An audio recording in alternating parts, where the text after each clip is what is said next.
Assalamualaikum warahmatullahi wabarakatuh.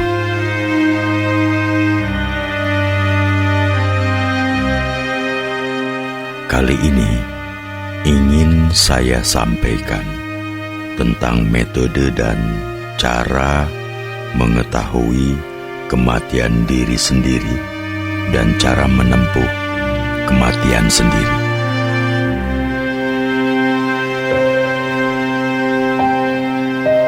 Informasi ini berdasarkan kitab Atas Sadur Ada Makna halaman 49 hingga 53, juga hasil dialog dengan berbagai orang yang berpengalaman dalam hal tersebut.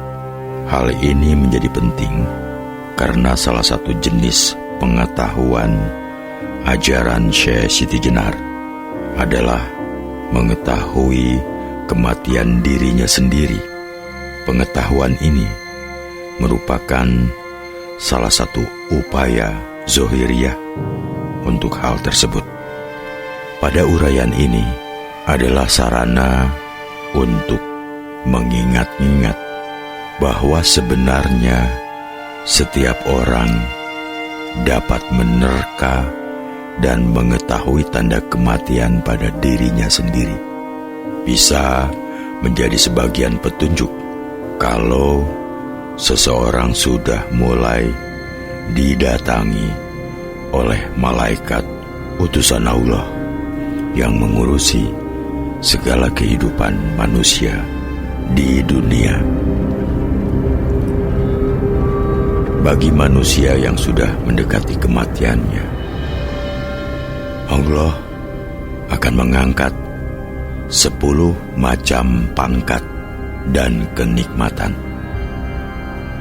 yaitu yang pertama, diambil berkahnya kebumian, yaitu berkurangnya warna kehidupan. Yang kedua, diambil keadilan ratunya, yaitu surutnya panca indera. Yang ketiga, diambil kemurahan kekayaannya, yaitu berkurangnya kekuatan badan. Yang keempat, diambil wirai atau satrianya ulama, yaitu berkurangnya akal budi atau daya nalar. Yang kelima, diambil tapaning ngawerda, yaitu selalu muring-muring atau banyak bicara tentang berbagai hal, selalu merasa tidak benar. Keenam, diambil kesabarannya yang sudra, yaitu banyak nafsu amarahnya. Yang ketujuh, diambil sikap asihnya, yaitu gelapnya angan-angan. Yang kedelapan, diambil rasa wirangnya, sehingga kesatriaannya berkurang. Kesembilan, diambil imannya mukmin, yaitu ruh dan jasadnya kurang bisa menyambung lagi. Yang kesepuluh, diambil sastranya Al-Quran, yaitu rasa perasaannya menyempit.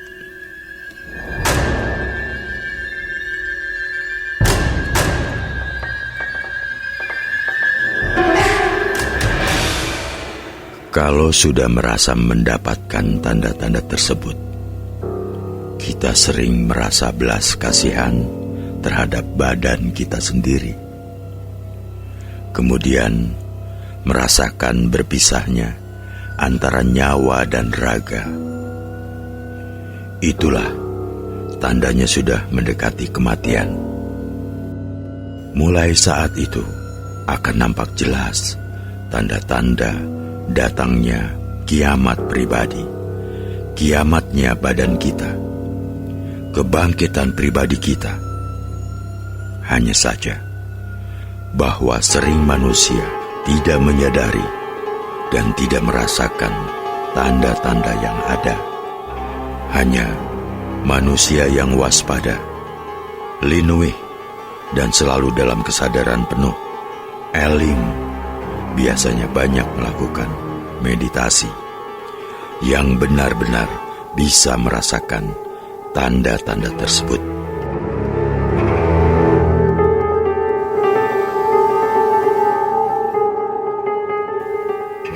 Adapun tanda-tandanya sebagaimana yang akan disampaikan ini sebagai bekal untuk menambah kewaskitaan kita menghadapi diri kita sendiri.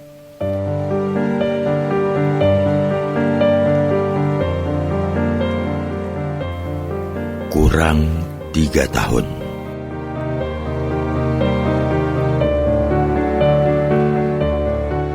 Kelihatan merasa lelah hidupnya dan merasa bosan mengetahui segala kemuliaan yang tergelar di dunia.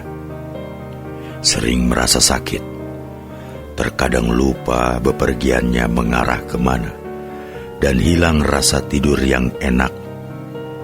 Kalau sudah mengetahui tanda-tanda ini, seharusnya ingat dan eling, sadar penuh kalau hidup ini pasti akan terkena kematian.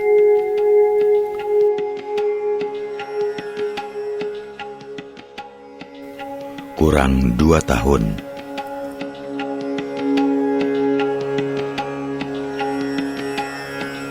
Kelihatan sering merasa memiliki rasa kangen, rindu kepada keluarga yang sudah mendahului wafat.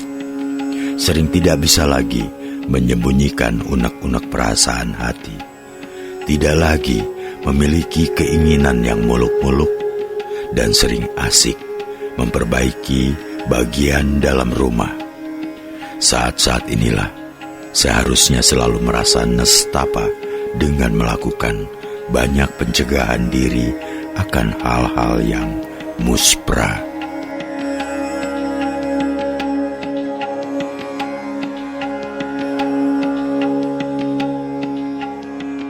Kurang 1 tahun.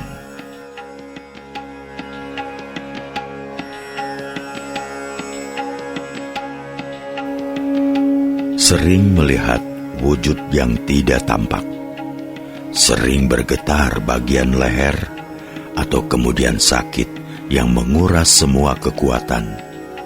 Penglihatan sayu pucat, tulang belulang pegal dan linu.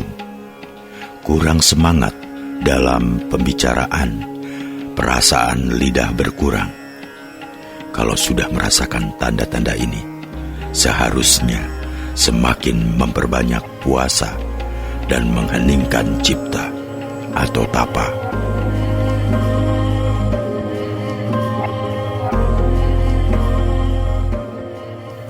Kurang 9 bulan.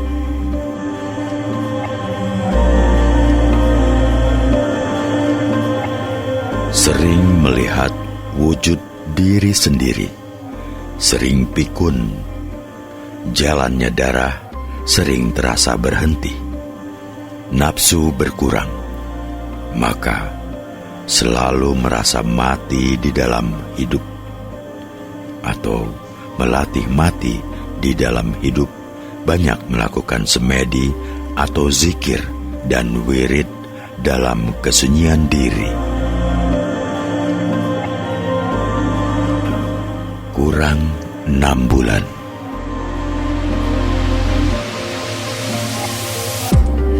Sering mendengar segala sesuatu yang tidak kelihatan. Telinga sering gumrebek sehingga pendengaran berkurang. Sering tidak memiliki keinginan apa-apa lagi. Kadang tanpa belas kasih.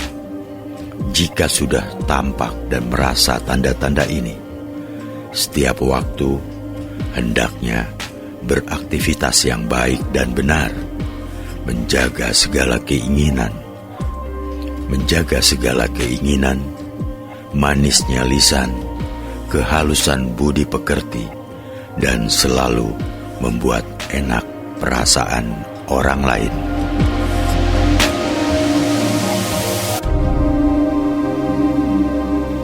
Kurang 3 bulan.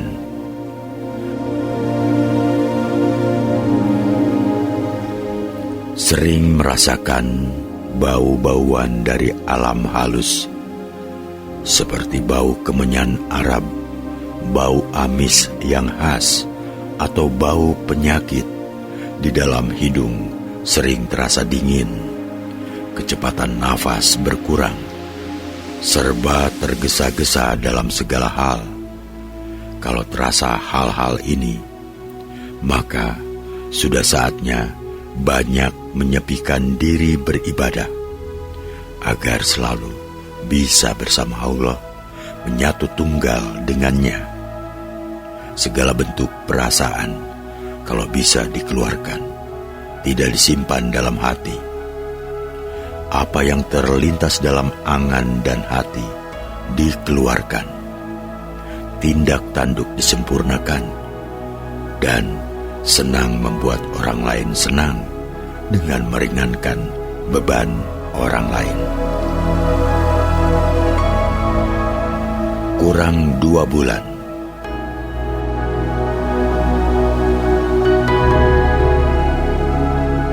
Penglihatannya sering kosong dan kadang bersifat menipu.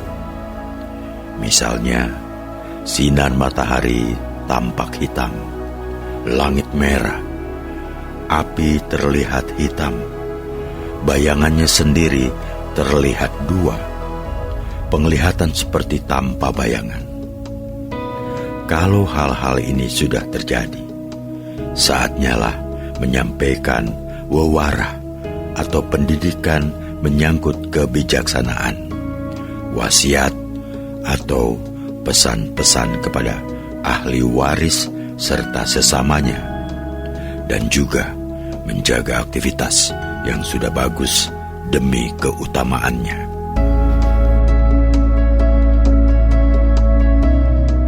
Kurang 40 hari. Kelihatan jika jari-jari tangan ditekuk, ditekan pada telapak tangan, jari manis bisa terangkat. Sulit ditekuk, atau jari yang 4 ditekuk, ditekan pada telapak tangan satunya, jari tengah sulit tertekuk. Bahkan kalau sudah tidak bisa ditekuk lagi, berarti kurang dari 40 hari. Juga sering merasa kejang-kejang pada otot-ototnya. Tulang punggung dari atas sampai bawah sering terasa berkedut. Sifat lupa menjadi-jadi.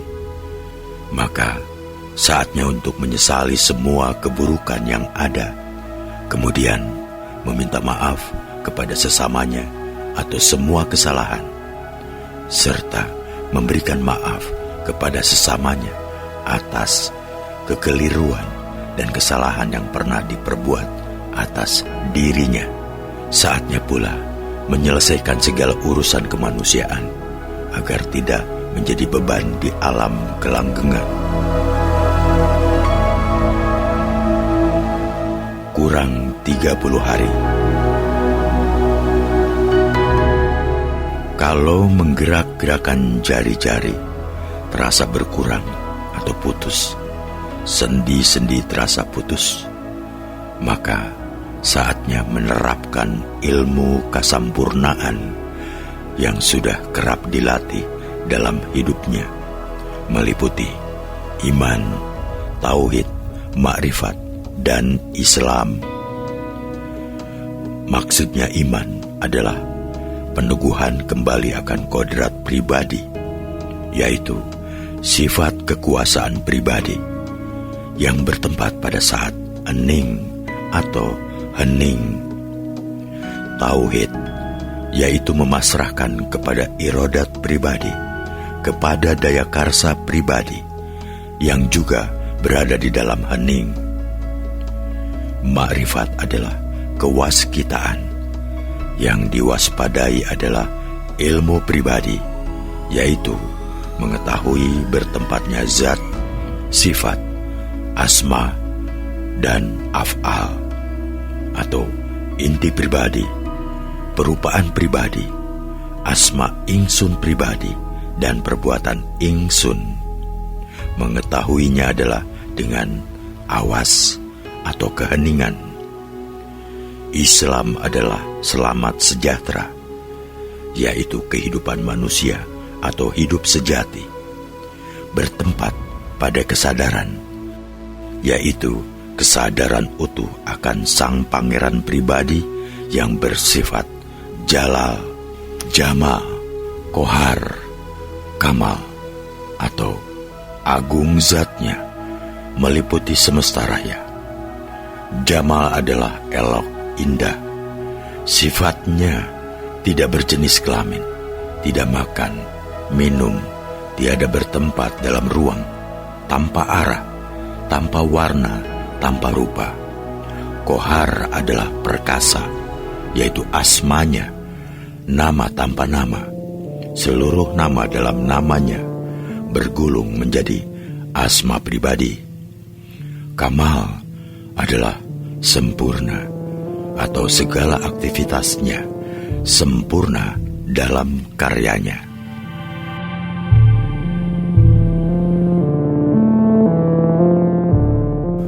Kurang 15 hari. Kelihatan dengan sering nampaknya warnanya sendiri. Saatnya lah untuk selalu memuja, memantapkan karsa yang maha kuasa. Lakunya ketika akan tidur harus menghentikan segala sesuatunya, mengheningkan cipta. Adapun ucapannya,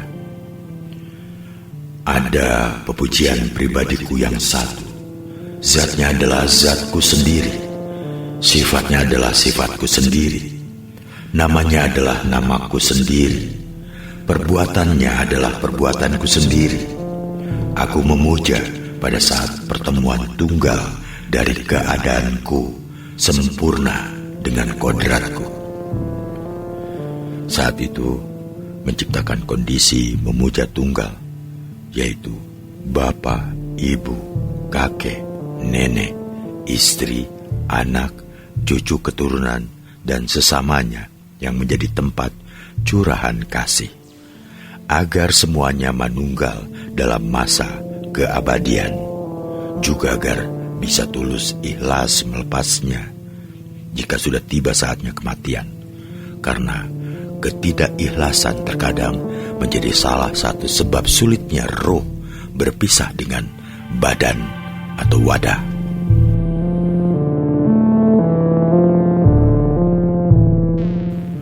Kurang 8 hari.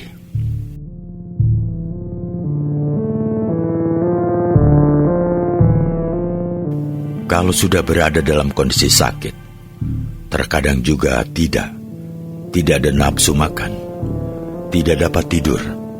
Saat itulah harus menempuh laku taubatan nasuha.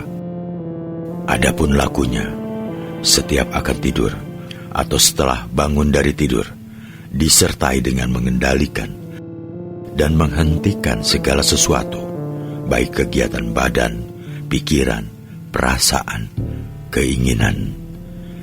Adapun ungkapan tobatnya adalah,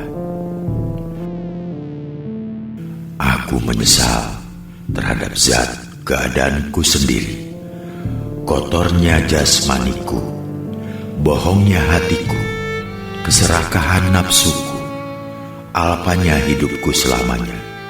Maka nanti akan aku tebus sempurna semua dosa dari kodratku sendiri. Kurang 3 hari.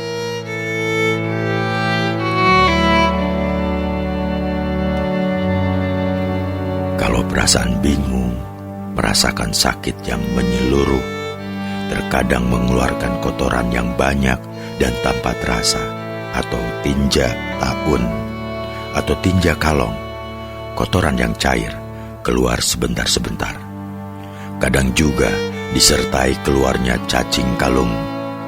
Ujung jari kaki dan ubun-ubun terasa dingin. Kadang-kadang juga disertai keluar cairan dari kemaluan. Disitulah saatnya menyaksikan zat-zat kita pribadi, menyaksikan zatnya zat kita pribadi, dengan disertai mengendalikan segala hawa dan keinginan. Atau kalau bisa disertai laku mengheningkan cipta.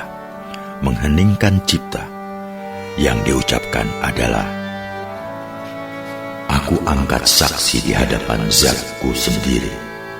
Sesungguhnya tidak ada Tuhan kecuali aku, dan aku angkat saksi sesungguhnya Muhammad itu utusanku. Sesungguhnya yang disebut Allah insun diri sendiri, badanku. Rasul itu rasaku, Muhammad itu cahayaku. Akulah zat yang hidup tidak akan terkena mati. Akulah zat yang selalu ingat tidak pernah lupa. Akulah zat yang kekal tidak akan ada perubahan dalam segala keadaan. Akulah zat yang bijaksana, bagiku tidak ada yang samar sesuatu pun. Akulah zat yang maha menguasai, yang kuasa dan bijaksana, tidak kekurangan dalam pengertian, sempurna terang menderang, tidak terasa apa-apa, tidak kelihatan apa-apa, hanyalah aku yang meliputi sekalian alam dengan kodratku.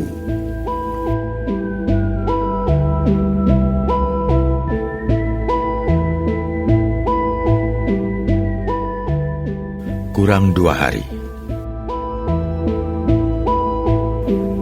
Ketika dari 9 lubang terasa keluar angin, terkadang disertai jiwa yang memelas terhadap badan kita pribadi.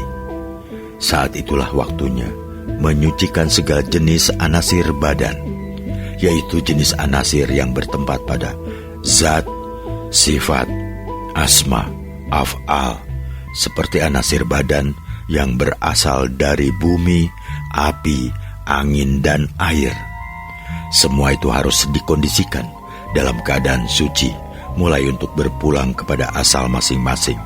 Sempurnanya manunggal dengan anasir ruh yang bersama dalam keadaan wujud, ilmu, nur, dan suhud. Maksudnya tempat adalah darah. Sebab darah itulah yang menjadi kenyataannya ruh. Maksud ilmu, penglihatan, adalah penglihatan mata wadah yang menjadi tempat pengawasannya ruh. Adapun cahaya atau nur, yaitu cahaya yang meliputi diri pribadi atau aura, karena cahaya menjadi pertanda adanya ruh dalam jasad. Maksud dari suhud, saksi, adalah nafas yang menjadi saksi keberadaan ruh. Adapun cara mensucikannya adalah dengan mengendalikan semua hal terkait itu semua, disertai dengan ucapan di dalam cipta atau dalam rasa, hati dan angan-angan. Aku pribadi mensucikan semua anasirku yang bersifat jasmani, suci, mulia, sampurna, menyatu dengan semua anasirku yang rohani, tanpa halangan, berada dalam kesejahteraan sejati, dalam alam kesejatian oleh kodratku sendiri. Kurang 1 hari. Kalau semua otot dalam semua persendian kaki kita sudah lemah, lunglai, atau wajah kita sudah mengeluarkan keringat dingin, saat itu terkadang kita sudah memiliki perasaan terpisahnya raga dengan sukma. Disitulah tempatnya untuk menggabungkan badan dengan nyawa, dengan mengendalikan dan menghilangkan segala sesuatunya dalam cipta, menyebut Allah yang dikawinkan nganunggal dengan wali oleh utusan. Penghulunya Muhammad bersaksikan malaikat 4. Ya, aku yang mengawini badanku, dipertemukan dengan sukmaku, berwalikan dengan rasaku, dinaikkan oleh cahayaku, disaksikan oleh malaikatku yang 4, Jibril adalah ucapanku, Mikail adalah penciumanku, Israfil adalah penglihatanku, Israel adalah pendengaranku, dengan segala perkawinan yang sempurna oleh kodratku.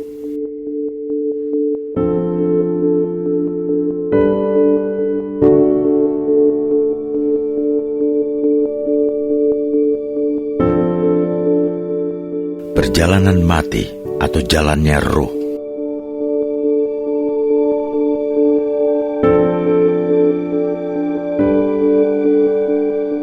Kalau kulit sudah tidak kasat, sudah lembek melemas, kemudian dingin, daya fungsi persendian sudah sirna, menjadikan aura tubuh tanpa cahaya. Aura kehidupan sudah layu, penglihatan sudah kabur, gerebeknya telinga sudah hilang, menjadikan terasa sunyi sepi, senyap, kemudian terasa kesemutan seluruh wajah dan kepala, dan muncul bau ular atau amis yang khas. Saat itu, perasaan harus selalu sentosa. Jangan sampai perhatiannya kepada yang lain.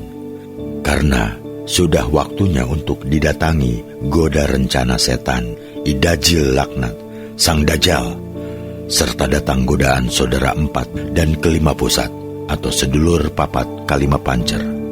Oleh karena itu, harus segera dalam ciptanya melakukan ruwatan atau tebusan seperti ingsun meruat saudaraku yang 4 dan ke-5 pusarnya, Marwati, kakak kawah, adi ari-ari, darah dan pusar, semua saudaraku yang tidak kelihatan dan yang tidak terkena perawatan, saudaraku yang keluar dari jalan hina, serta saudara yang keluar bersama satu hari, semua jadilah sempurna tanpa halangan suatu apa menemukan kesejatian oleh kodratku.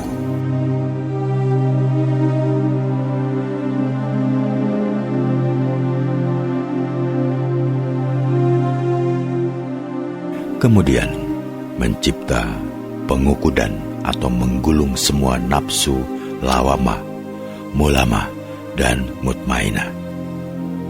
Dengan ucapan, aku menjadikan alam dunia ini dengan segala isinya. Semua ini karena sudah habis masanya. Kemudian aku gulung pulang kembali mulia sempurna menjadi satu dengan keadaanku semua dari kodratku. Kemudian mencipta pamancadan atau proses kembali, memantapkan pribadi untuk segera kembali ke tempat asal dengan ucapan, ingsun berangkat dari alam insan kamil sampai kepada alam ajsam dan sampai ke alam misal, kemudian sampai ke alam arwah, lalu sampai ke alam wahidiyat, dan kemudian sampai ke alam wahdat, kemudian sampai ke alam ahadiyat, kemudian kembali lagi ke alam insan kamil, sempurna terang menderang dari kodratku. Nah, semua itu cukup dilakukan dengan mengheningkan cipta saja, karena tatanan syariat, tarekat, hakikat, dan marifat sudah tergulung. Syariat merupakan lelakunya badan, letak minimalnya pada lesan. Tarekat lakunya batin perasaan, letaknya dalam kedalaman hidung. Hakikat lakunya nyawa, berada dalam kedalaman telinga atau titik Tuhan dalam otak kecil. Dan makrifat, perjalanan rasa yang berada di titik antara dua mata. Adapun yang tergulung terlebih dahulu adalah pandangan mata, yang diumpamakan seperti buramnya kaca cermin atau mengeringnya air zam-zam. Kemudian ketajaman pendengaran telinga, yang diumpamakan jatuhnya daun pohon Sidratul Muntaha atau jatuhnya batu Hajar Aswad.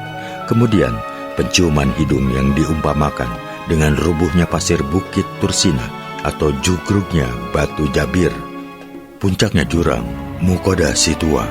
Kemudian perasaan di lisan diumpamakan sebagai rusaknya jembatan Siratal Mustaqim atau rusaknya Kabatullah. Oleh karenanya, dalam keadaan demikian, hendaknya tidak lain hanya mencipta kondisi manunggaling kaula Gusti, menata diri. Adapun patrap lahiriahnya adalah kedua tangan bersidakep, jari-jari ngapu rancang atau jari-jari tangan kanan memegang pergelangan tangan kiri dengan bentuk santai, atau bisa juga jari-jari kanan memegangi jari-jari kiri, jempol bertemu jempol, menumpang di atas ulu hati atau dada, kedua kaki lurus lencang, jempol, mata kaki, lutut kiri kanan rapat, kemaluan jangan sampai tertindih atau terhimpit, kemudian memusatkan daya pada puncak hidung, di antara dua mata, diedarkan dan disifati menyeluruh ke dada, pusar, kemaluan sampai jempol kaki.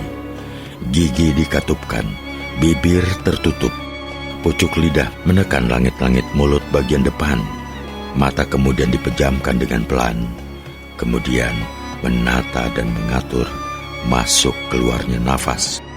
Semuanya itu dilakukan, jangan nafas keluar mencipta kalimat Allah menjadi kesatuan Allah.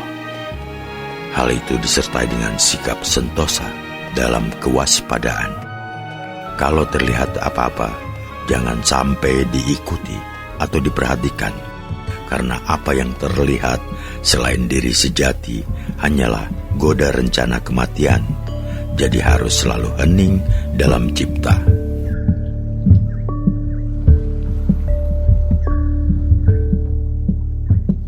Sampai di situ akan terasa mulainya rasa perjalanan ruh, beralih dari jempol kaki sampai pada pergelangan mata kaki, naik menuju lutut, bersamaan dengan tertariknya rasa kita dari pucuk jari tangan sampai pergelangan tangan, kemudian tertarik menjalar dari pucuk-pucuk urat nadi, dari urat berhenti di pusar, yang dari tangan berhenti pada sikut.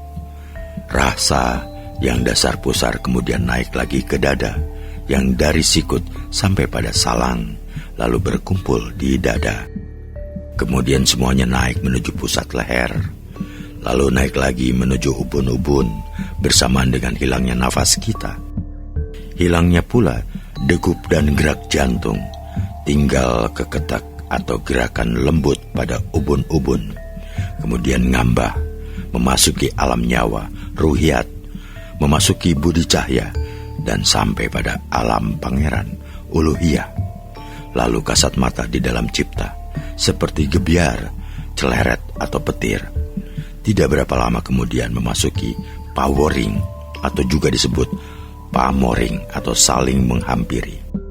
Kaula Gusti dan manunggalnya hidup sejati di kedalaman cahaya ingsun sejati, mengalami kehidupan sejati, bukan seperti kehidupan dunia, berada dalam kehidupan yang tanpa awal dan tanpa akhir, berada dalam kebahagiaan kehidupan sejati dan dalam keabadian.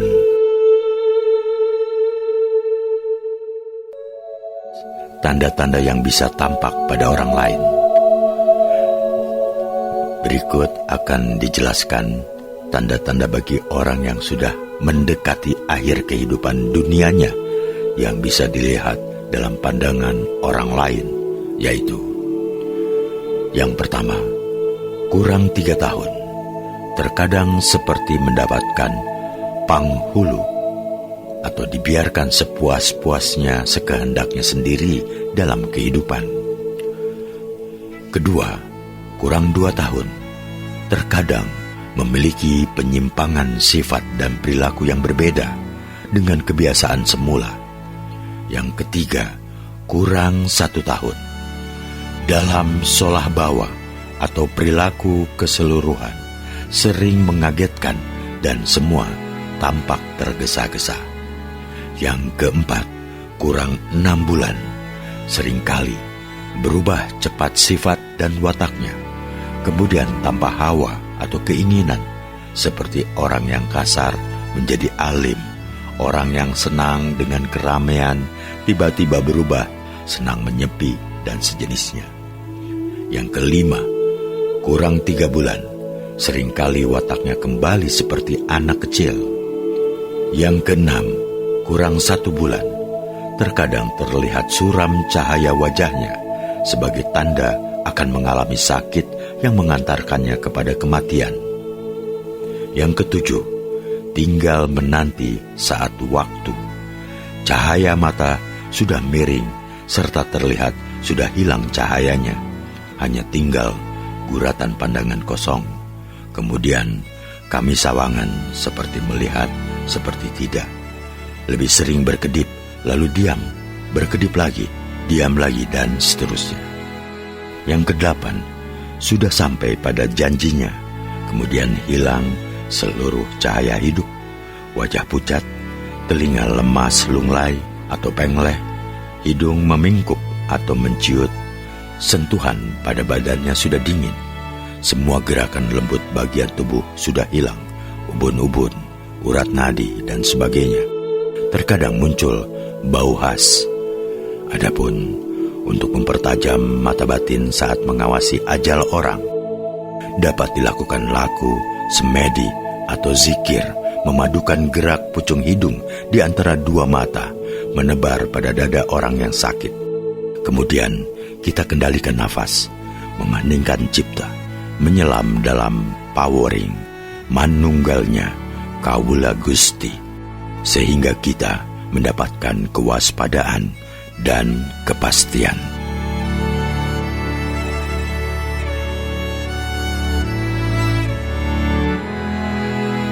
Demikian yang bisa saya sampaikan. Terima kasih atas perhatiannya. Wassalamualaikum warahmatullahi wabarakatuh.